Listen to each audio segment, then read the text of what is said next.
Nous avons un optimisme raisonnable. Avec prudence, voilà comment Christiane de Montès appréhende cette campagne des municipales à Saint-Fond. La sénatrice maire socialiste garde en mémoire son élection en 2008 qui s'était finalement jouée à moins d'une centaine de voix. Cette année, elle espère que son bilan fera la différence. On a construit une nouvelle école, on a construit un nouveau centre social, on a créé des postes d'animateurs, on a mis des jeunes à l'emploi et tout ça nous permet d'être audible quand on dit on fera ça de plus, la prochaine fois on avancera encore.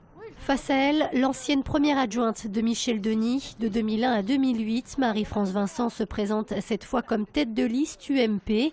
Cette experte comptable de formation pointe du doigt la gestion de l'équipe socialiste. Une gestion, selon elle, qui a mis en avant les associations et le personnel municipal, au risque de mettre en danger les finances de la ville. Fiscalement, il va falloir faire des efforts. On ne peut pas, à Saint-Fond, réaugmenter la fiscalité puisqu'on est déjà dans une tranche assez haute. Il faudrait plutôt envisager de la baisser et donc je suis très inquiète pour les finances à venir de la mairie.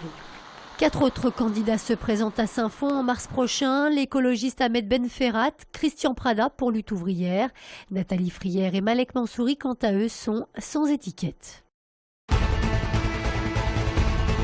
Gérard Collomb s'offre le pâté Vèze. Le maire socialiste de Lyon, candidat à sa propre succession, a choisi le multiplex pour accueillir son grand meeting de campagne le 23 février prochain.